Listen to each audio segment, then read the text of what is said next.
Good evening and welcome.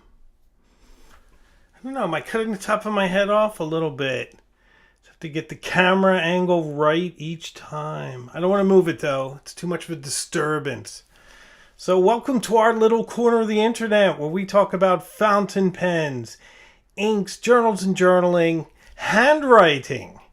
We're going to talk a lot about handwriting in the upcoming weeks and months, and just about everything and anything to keep you inspired. So this is our live show.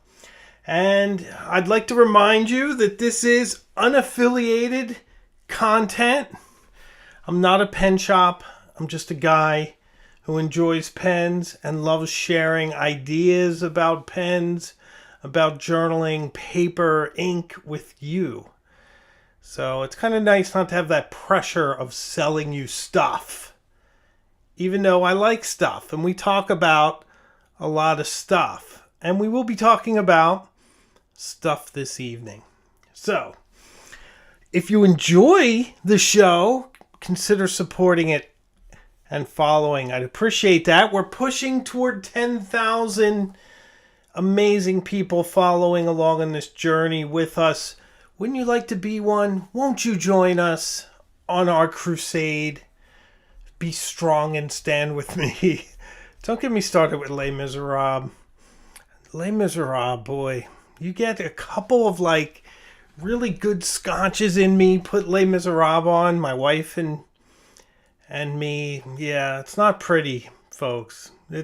I'm very overconfident on my singing, and it's not pretty. I do see William Catalano's here, who sadly had a horrible Visconti Medici accident. His cap has cracked in a million pieces. So I want to send my condolences out to you.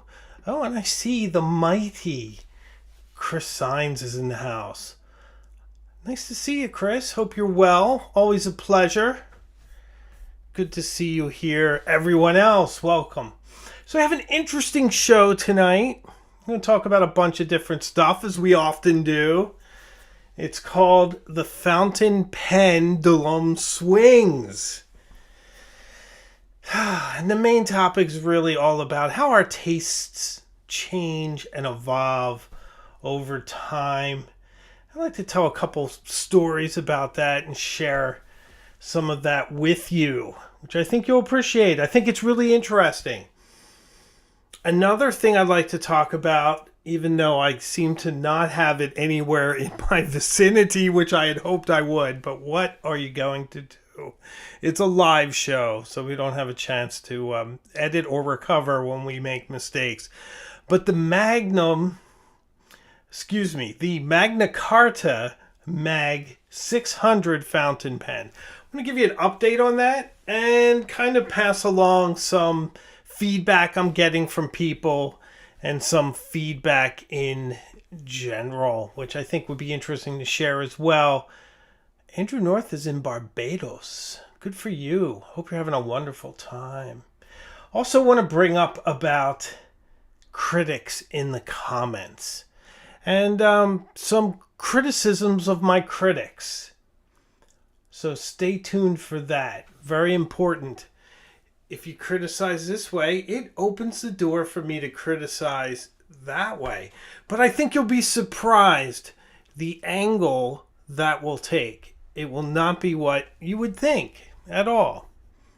Because I welcome a dialogue. That's why. So very good stuff. Okay, let me see what else we have going on. Pen check. We like to do pen checks on occasion. Kind of taken from the tradition on watch channels to do watch checks. I often don't wear a watch during the live show. Today I have one because I had a crazy night. I didn't have a chance really to change. So I'm still wearing watches. So this is interesting. You guys know Scrivener? Have you seen their pens? They're usually on Instagram. They're heavy on the advertising. They're designed in the UK. They're made in China. And they're kind of shooting for that kind of affordable luxury category. And they are largely successful. So that's my pen check for today. I want to switch it over to me and the second camera and kind of show you these. And what I like about these so much is that they're another affordable option and they're kind of cool. I kind of dig it. They sent me these, so I want to make that abundantly clear. I don't remember if I asked for them or if they asked me. Because sometimes I'm cheeky and I'll ask somebody, hey, I'd love to review a pen. I'm doing that with Tom's Studio. I have a pen that I'm just over the moon about. I can't wait to share that with you. But I wanted to do a video on these because I want to get some more affordable options in front of you guys. And I've been using this one quite a bit, the black and gold, because it's great for work. And this one is just really pretty, and it's kind of like a travel pen. And this is its copy in gold. I brought this to the office today, and I think it's a little bold for the office, but I still really kind of dig it.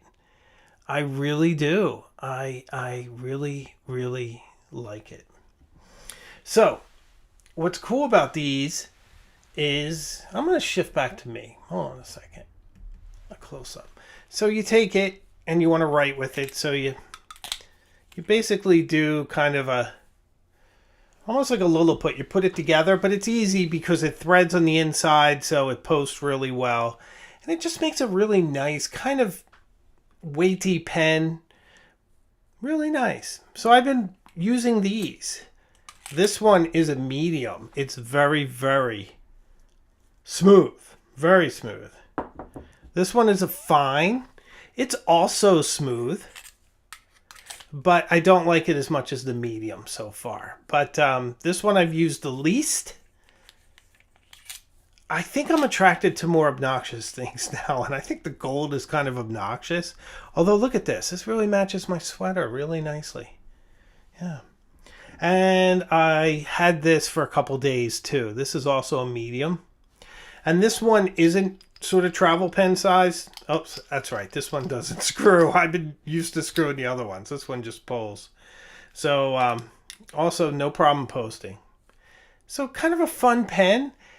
Really nice balance. Kind of reminds me of the old Waterman. I forget the name of it. It was one of the pens before the Expert. I can't remember. But anyway, it even has like an Art Deco sort of embellishment on the clip. But really nice pen. Really dig it. So this is my pen check for the day. These guys, I've been carrying them around with me. And I'm about to film with them. So there you have it.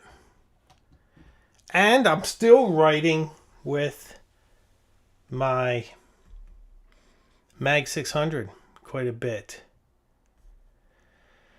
Oh, Miss Marilyn Darling likes the red one. Yeah, the red one's really pretty, right? And it does match. It definitely matches. It is really pretty. This is kind of traditional, but you know what's nice? Like, I work in banking, as many of you know, and this pen fits in seamlessly. And many times, if you want a pen that looks really elegant, sort of what they used to call executive pens back in the day, you had to spend about $200 for something like this. It's kind of nice. For $50, you get this with a Schmidt nib. So kind of a generic nib, but a very well-made pen. Fit and finish, very nice. Balance, spec, all of that. Plus Scrivener's a cool name. So I'll do a little bit more of that. This one takes a little bit more work because you have to kind of unscrew and screw. So a little bit more work to get into your pen, but very balanced and nice once you do. I suppose you could write with it unposted, but I wouldn't recommend it. Same Art Deco embellishment on this. So, there you have it. Smin's saying the Watchman perspective. Maybe. I don't quite recall the name of the model. It was in the 90s. It was very lean. It was one of my first fountain pens, and I broke it in half. It had a gold nib. It was brilliant. So, not entirely sure. Karen Webster has her own pen check, which is a platinum Proson Champagne. Sounds very nice. Very nice indeed. So good stuff. Waski's here. Hey, Wasky. How are you, brother? Always a pleasure to see Wasky Squirrel here. So, should we talk about first? What should we talk about first? Let's talk about the... I'm trying to keep my collar down. I don't like collars that pop up. You know, a couple times I get criticized by people saying you're wearing your sweater wrong. And it's like, there's no one way to wear a sweater. You know, I like wearing them with the collars down. I don't always like, unless it's cold out. It's cold, you'll see me doing this. I wear the skiing a lot. This is kind of my snowboarding sweater too. So anyway, very warm for this. Miss Marilyn Darling asks, Hemingway, did you get the Inkvent calendar? You know what? I did not. I did not get the Inkvent calendar. I don't buy the Inkvent calendar. I don't really like the whole Advent calendar thing for anything. I don't know why. You open it every day and there's a new something. And I see a lot of people do kind of daily posts on it. And I just live through them vicariously. That's a lot of work for me to try to every day open something, experience something, and then I'll probably put it in my ink library. And that's a lot of work. So I did not. But I will live vicariously through you and celebrate it through you. And I think they're a great deal and everything. But it's just too much for me to think about. I actually sort of find it oddly overwhelming. Like I can't process it. I don't know what that says about me. Kurt Geisinger with the Lamy Safari in broad and a deep purple. Robert Oster. Good ink. Very, very good ink. Thanks for all the likes, guys. I see those thumbs flying up. The algorithm likes that. So very cool. Terry Edginton. Me either. Just not drawn to the calendar daily ink. Yeah, it just, for some reason, it's funny. I don't know. There's a contrarian streak in me. I think you guys see that. And the fact that everyone gets so excited about something makes me not want to do it. Often when people don't like things, I become more attracted to them. So I'm a bit of a polite contrarian. I don't do it to be rude. I do it because it somehow is reactionary for me. I need to explore that, I think, a bit deeper. Maybe that's something I need to journal on and to reflect on a bit more. So lots of great pen checks out there, guys. Very, very impressed. So very, very impressed. All right. So I want to talk a little bit about what I call the fountain pendulum. Bad pun, I know. How it swings, but it does, right? I think over time, so many of the things that we like and love, we just evolve. Some people evolve out of hobbies entirely. Now, I have a lot of different hobbies in my life. Fountain pens are one of many things that I'm very passionate about. Fountain pens become a little bit more focused because it's a tool I use so much.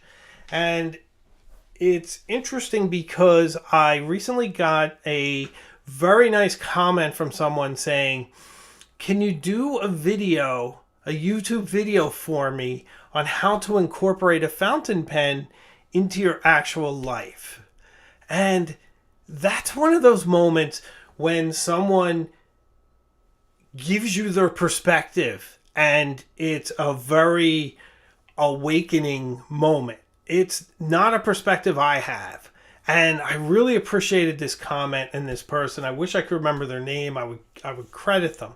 But to me, fountain pens are so ingrained in my life that they're sort of a central highway through which my expression is processed. Even my personal growth is processed through fountain pens. I journal to become a better person. I use a fountain pen to journal. It's integral. I sign papers at work. My career is based on fountain pens. My notes I take at work are done with fountain pens. The letters I write to cognoscenti and Illuminati members of this channel. The stack of Christmas cards I'm about to send out to friends and family. All done with fountain pens.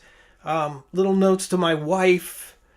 Someday I'll write notes to my daughter. She's starting to read actually very well. So maybe sooner rather than later. Now that I said that, I want to get on that.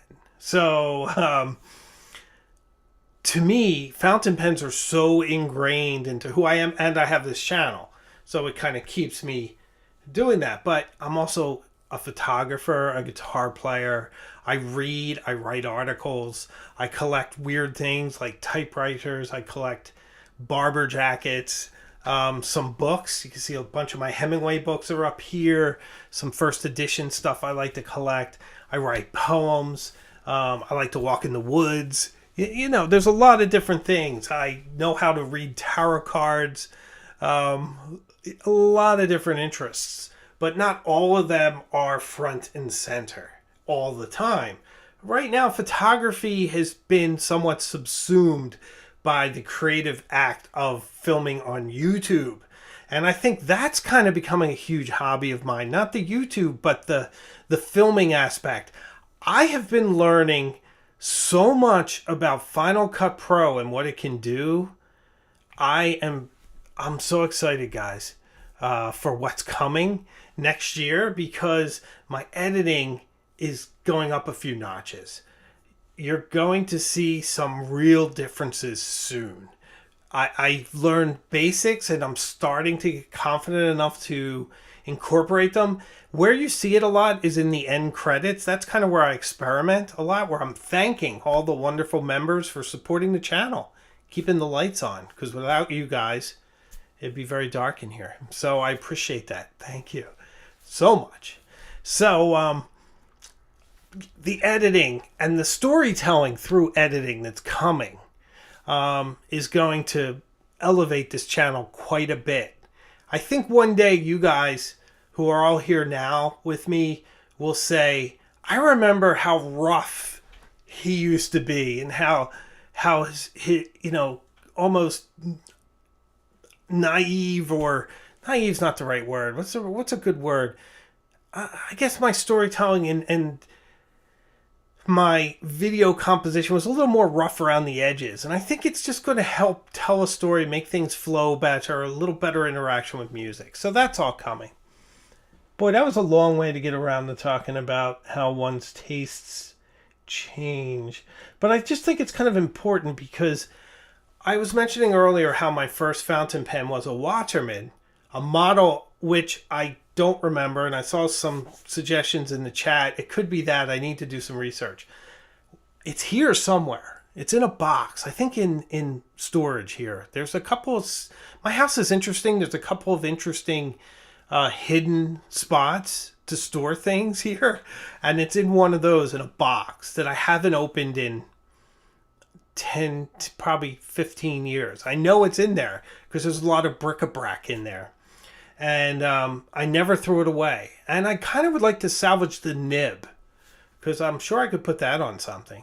So anyway, bought this Waterman pen, was kind of a maniac, didn't use it well, snapped it in half.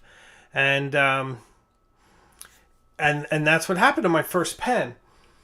But when I first got into fountain pens, I set a ceiling for myself, where I said I wasn't going to spend any more than $130 or so ever for a pen, which, you know, let's face it, in our world, $130 for a pen is not that much relatively, right?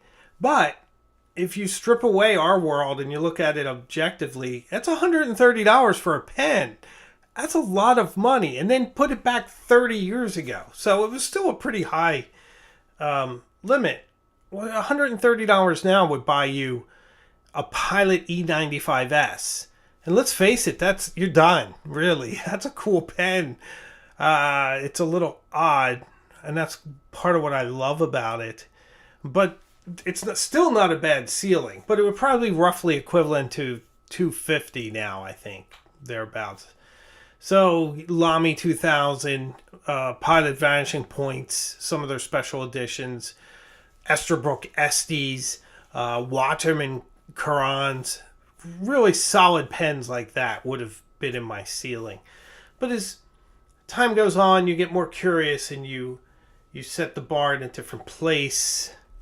And for me now, I still draw a line. I get very uncomfortable even pondering a pen purchase over $1,000. But inflation, I think, has pushed that probably up to like $1,100, $1,200. Because some of the Viscontis that I do consider, I believe, are over that. Like a Lotus Garden or some of the Mont Blancs. Now, I always look for a deal and I get them for less when I can. And you almost always can. But even still, I just feel like once you get over that limit, it gets a little nutty. I have no interest to buy the James Bond pen, the Alexander the Great pen, the King Tutankhamun pen, any of those sort of overwrought desk set, come with statues in a wooden box. None of those interest me. I think they're silly. I can appreciate some of them as works of art. You guys know I really like Cartier. Cartier has pens that are 200, 300,000. They're one-offs. They're like Jaguar pens with precious stones.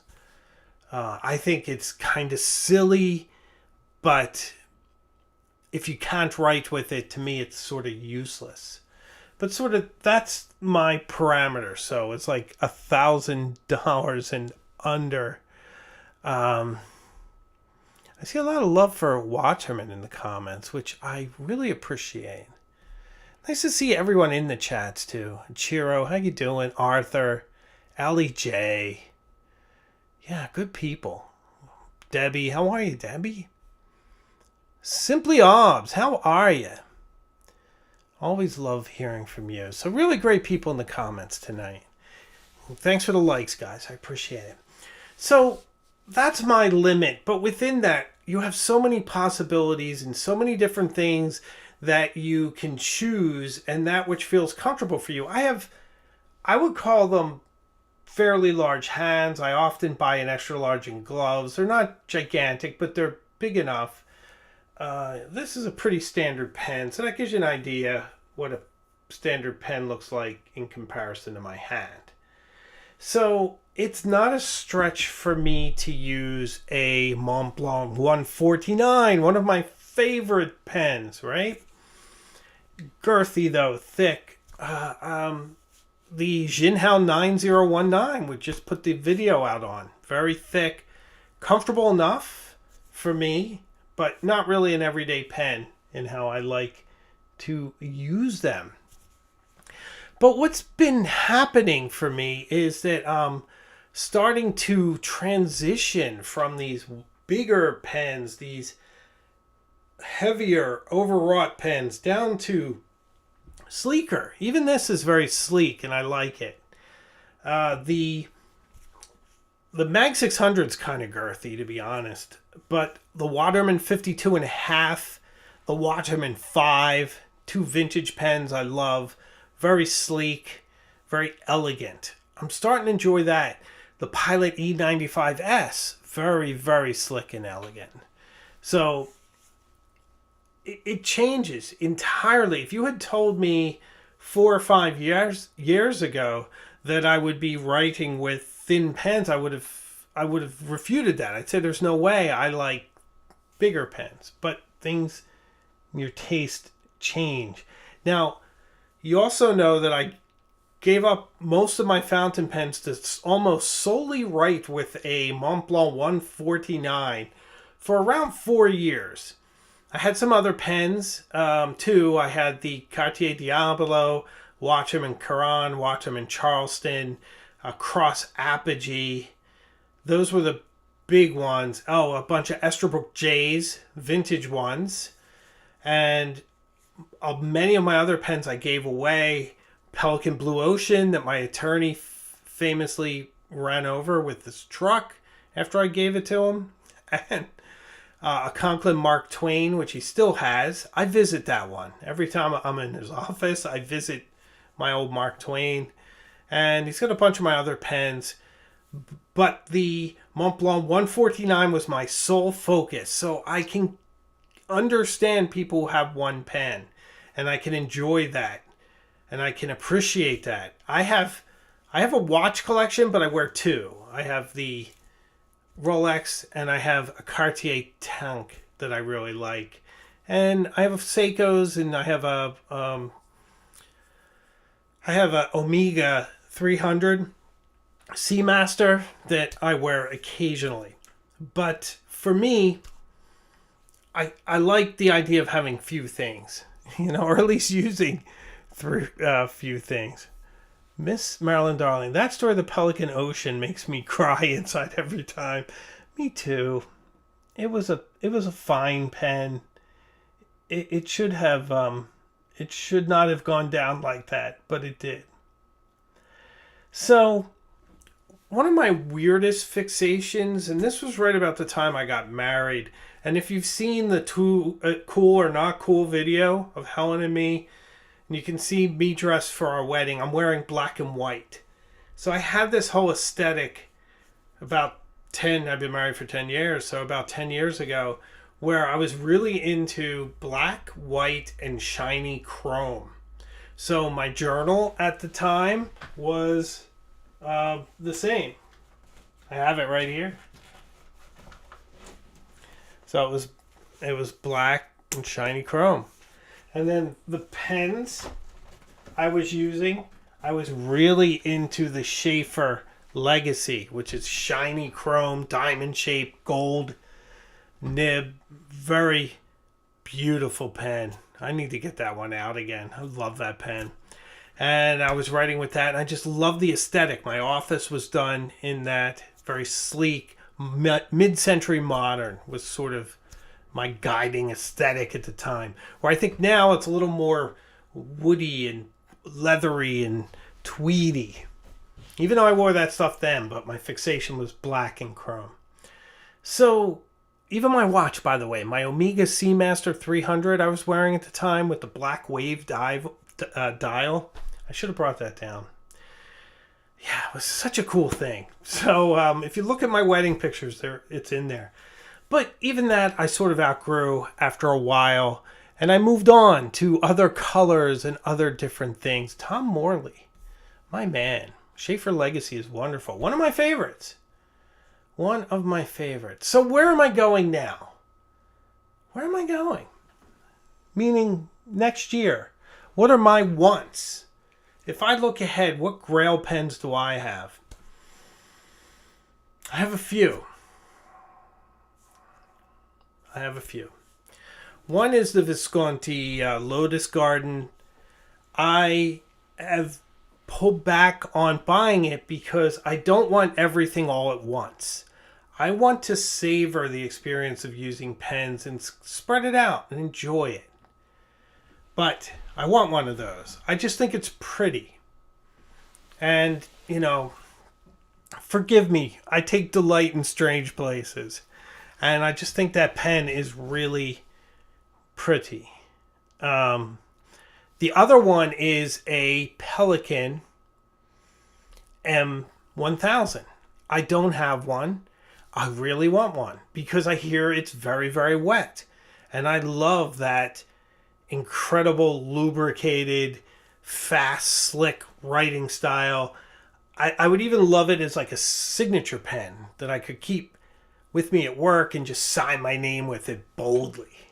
I would really enjoy that. So that's on my list. The Pelikan M1000.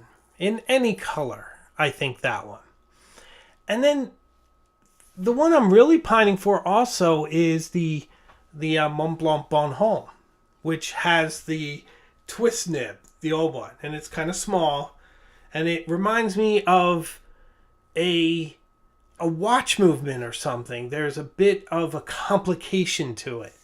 And I think there's a certain elegance to that. It's some of them have jewels on the clip. They're interesting and they're really, really pretty. Wolf Kate Witch is pointing out one of my many hypocrisies, which I do appreciate. The Pelikan 1000 is a big pen. It is indeed a big pen. I should have pointed out that, what is it that Whitman said? I contradict myself. Very well, I contradict myself, for I contain multitudes. So, yes, that is a contradiction from me straying toward the elegant. But still, I actually saw that that Pelikan M400 in the Artist series that's like black with all the different colors reflected in it. No, you know what? Forgive me. Strike that from the record. It's an M600. And it looks really beautiful. My heart skipped a beat when I saw it. But I like the M600, but I do find that almost too small.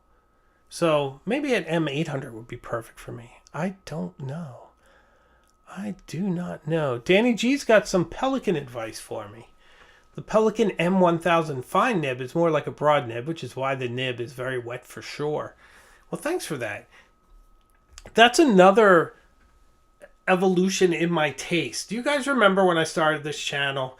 I was always saying I use medium nibs exclusively and stubs, and you never thought I would buy an extra fine, a fine nib. And lately, that's what I've been focused on. This is a fine nib.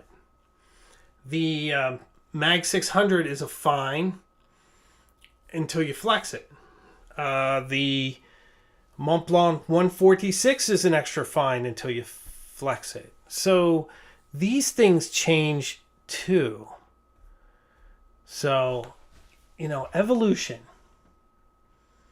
So I think for next year, you're going to see more Pelikans and possibly more Mont Blancs, including the ones I already own. I have a bunch of vintage ones I've never shown on the channel. A few of them have flexi nibs, and I just haven't really broke them out. But I think you're going to see those very, very soon. So that's where the pendulum is swinging for next year. And a lot of really interesting stuff coming next year. A lot of videos on TWSBI. From a different perspective, I think you're going to appreciate. A bunch on mental health and journaling. I did a video on how journaling helps with seasonal depression. I think you'll enjoy that one. It's much more enjoyable than it sounds. I know we all fight this time of year, especially through some dark feelings and things that journaling helps us through. And I think this video you'll enjoy it because I shot it in Quebec City. So I think you'll enjoy that very, very much. Also, the Flex Monster video is coming, which is the Flex Monsters are flexible pens that flex like madmen. And the ones that are just really good and really expressive with my limited skill in using a flex pen. As you know, I make no secret of that. I'm no calligrapher. So I am definitely someone who's learning. But it's good to know that a regular person is using this, because most people don't have calligraphy skills. They just want to write and have a bit of flex and make sure it'll hold up to a little bit of abuse and regular use. Vintage nibs sure do. So modern nibs should as well. Okay, let's criticize the critics. Shall we? Shall we? Yes. I'm going to take on my critics now. So, as you guys know, we have a great dialogue in the comment section, but I don't want or expect everyone to agree with everything I say and tell me how great everything I do is. Because that's not really that helpful. It's lovely, and I appreciate it when people say nice things. But I'm open to all kinds of constructive criticisms. I get trolls. Nobody likes a troll. But what I really appreciate, what I want to focus in on, is that a lot of people just sort of give me information that I can't act on. So somebody will say, and it's off. There's these polarizing pens, right? Jinhao is very polarizing. Jinhao videos do well because it's polarizing. People hate them or they love them.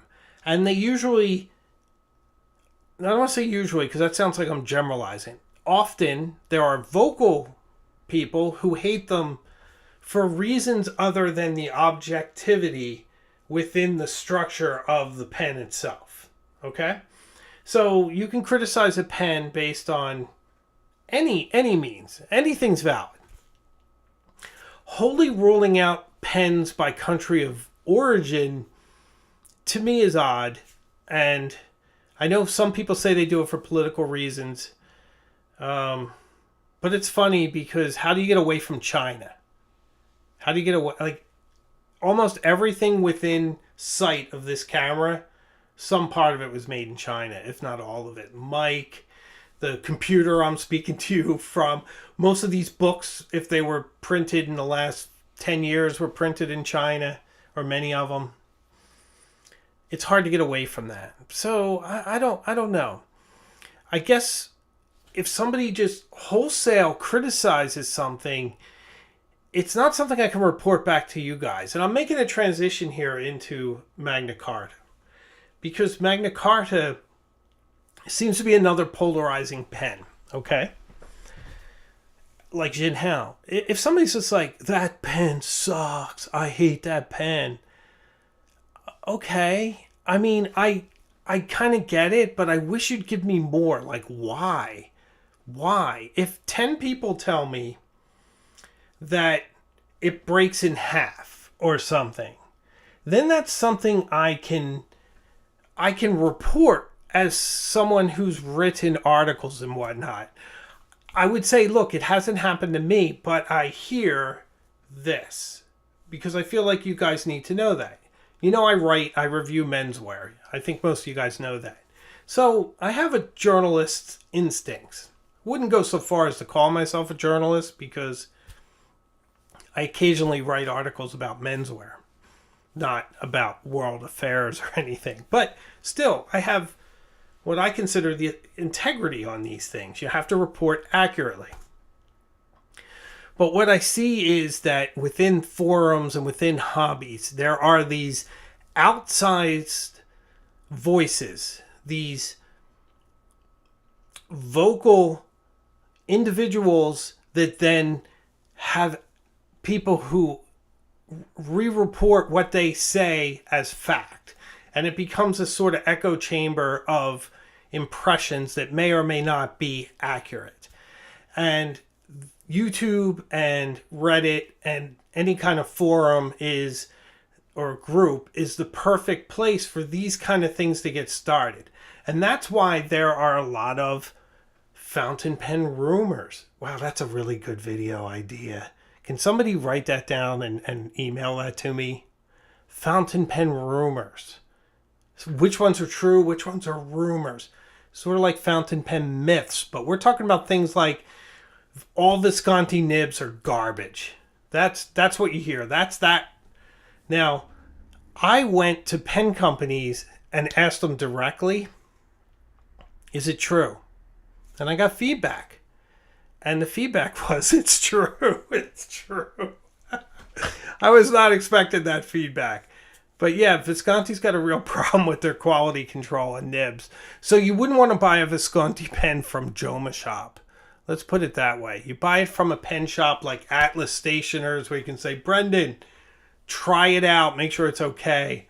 Or Tom Odo, who will, I believe his dad will try it out for you and make sure it's okay. So that's what you want to do, okay? So when you hear these things and you report these things, you have to be able to parse rumor out from fact. Okay? Now for me, I've always reported my experience with pens. When I was taking flack, quite a bit of flack, you guys, as you may or may not know, I had a lot of hateful comments on my early Jinhao videos because the nibs were garbage. And I wonder if Jinhao might be one of the biggest nib makers in the world right now, because they make so many pens and they're so cheap, and they make their own nibs as far as I know. I mean, I need more research to know for certain. So, yeah, but a lot of them are bad. I think with all my Jinhaos now, I'm at a higher hit rate, but for a while there, every one I was trying was bad, and it was discouraging. And that's what I had to report to you. I could have received the bad ones. So it's sort of like my perspective can skew, but all I share with you, the journey of this channel, is me learning about pens and sharing it with you in a creative, innovative, mildly disruptive, somewhat odd, but always interesting and intriguing way. That's our mission statement here. So if I get something that I find to be off, you need to hear about it. What is difficult sometimes is when I get something that I love and I like, and everyone's telling me how bad it is, and I'm like, I don't think so, or more accurately, that's not my experience. So going back to criticizing the critics, if you want to tell me something is bad, give me the reasons why, so that I can see a trend and report it back. Where that popped up most recently, over the last couple of years, is TWSBI. People tell me they break their TWSBIs all the time. TWSBIs are delicate, they break. I have never broken a TWSBI. I've taken TWSBIs with me to the UK, up to the White Mountains, up to Quebec. No, I actually didn't take them to Quebec. Maybe I did in the past, but I only took 2 pens the last time. I went to Quebec recently. I took the Magna Carta Mag 600 and my Mont Blanc and Gyptomania, nothing else. That's weird for me. But anyway, I've taken TWSBIs around to a lot of different places. They've been in my bag with no pen case. Never had an issue. Not a single issue. Nothing is ever broken on a TWSBI. I'm probably now inviting bad circumstance because I said that. But I'm not a superstitious person. I don't believe into any of that. Now, Chris Science has a comment. Chris Science, I fell into thinking that Kaweco Sport nibs were bad, but then it turned out I got 2 bad ones, but now I've gotten 4 great ones, so I realized results may vary. Exactly. Results can vary. And I think if you hear enough feedback, you have to say it. So with TWSBI, I'll often say, people say these pens can crack, but I don't know if people are using hand sanitizer and then touching their TWSBI. Alcohol and TWSBI does not mix very well, of any sort. I don't know the circumstances by which people break their TWSBIs, but they do, and I hear it enough that I feel like it's my journalistic responsibility to mention it. Okay? So give me more information if you're going to criticize a pen. If you want to criticize my channel or me, fire away. I don't mind that at all. Somebody said something that was very critical of me, but it was like funny, and I really appreciated it. I wish I could remember what it was. Oh, it was so funny. And it was so well done, so creative. I was like, good job. I'm pretty good-natured about these things. So, but I think if you are criticizing the channel, stick with it. I think you're really going to like what's coming. It's getting more creative and more interesting and more personal. I feel like I'm a little better at articulating my feelings to you about things and about personal growth, and I think we can all learn from it. Okay, so now on to the Mag 600. Magna Carta, I bought it from Goulet Pens. It came out, I saw it, I was curious, I bought it. Nobody sent it to me. Magna Carta didn't sponsor me. Magna Carta reached out to me on Instagram and said a couple of very nice things about the stuff I had said, which was nice. But there was, there's no relationship between us. I like the pen. I can't put it down. I'm having a blast with it. I've altered the way I write with it a little bit. I've changed sort of my angle of attack to be a bit more almost parallel to the page, just to not put any pressure on the nib. One thing you guys, I think, need to be aware of, though, which I didn't know, but I was hearing the feedback from other people, and it's not something I think about. With me, I always think of a pen purchase as either an impulse buy, and then I'm going to live with the consequences. Or it's sort of buyer beware. If you get something bad, it goes. It's funny, Shaq MD, how are you? If you're not following Shaq MD, you're missing out on a lot of great handwriting. Lovely guy, too. Hi, Shaq. Shaq MD right there on the screen, so follow him. I know you're saying don't get me started. I heard about your video. I haven't had a chance to watch it. I've been so bloody busy with everything, but it's kind of there, and I really want to see it. And I know you have issues with the Mag 600. I'd love to see what your issues are. I wish I could have watched it before this. I could have, perhaps we could have had a dialogue and I could have addressed them. I don't have any issues with it. I've been enjoying it. I've been having a blast with it. But here's the thing. If you go to their website, they don't have any kind of refund. You buy it, it's yours.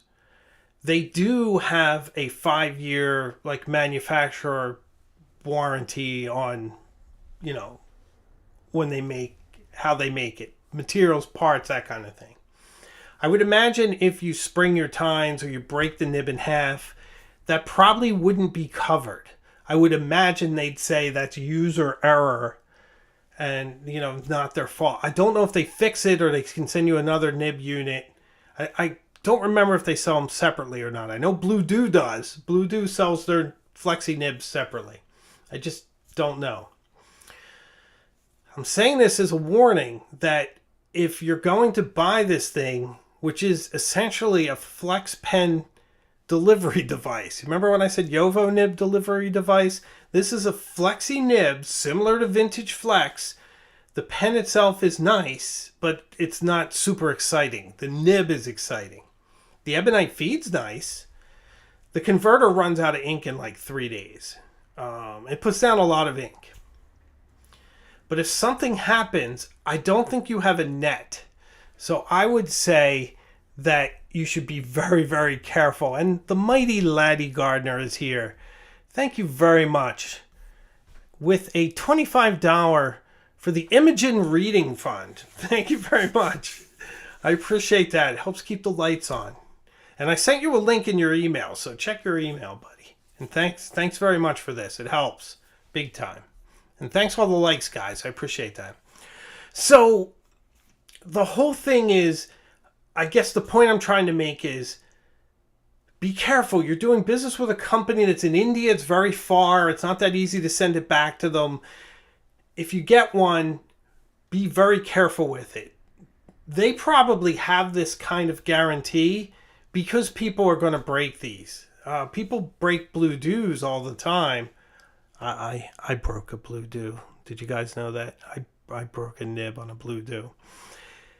Right in half. And I did it a really funny way. I was filming. And a lot of times, I tell you guys that I'm writing in weird angles and things when I'm filming. Sometimes I'm looking through here and not at what I'm writing. Because I'm trying to get this perfect shot. And that's what I was doing with the Blue Do. I was looking through the screen and I was flexing and it looked so cool. It looked so cool how it was flexing. And then I flexed so much it just snapped in half. And it's kind of a shame. At the time I just deleted it. I wish I had that. I would have loved to have that footage now. I would have put it in everything. But at the time, I didn't think that was the shot. That's the shot, not the pretty shot. But yeah, different priorities. So I'm assuming that these guys are a little tough on their warranty, and I don't know them, but I'm assuming that they know that a lot of us are going to push it really hard and we're going to break it, and then we're going to want our money back, and then they're going to say, well, you broke it. But if you get one and you haven't even used it and it falls apart, that's a whole nother issue. So I think you just need to be aware. I bought it from Goulet. I didn't even think about warranty. I just imagined if it came and it was messed up and something was wrong, I had that fact. They're a good company. I don't know anybody at Goulet, but they seem like decent people. I buy a lot of stuff there. I've never had an issue. But there are no refunds or returns with Magna Carta. So keep that in mind. It's a roll of the dice. You're buying something. You're going to try it. You may like it. You may not like it. And if you don't use it correctly, you may break it. I may break it. I've broken a Blue Do pen. So it's possible. Okay? But I think these are very important points. And you know what? We're 52 minutes in and I buried my lead.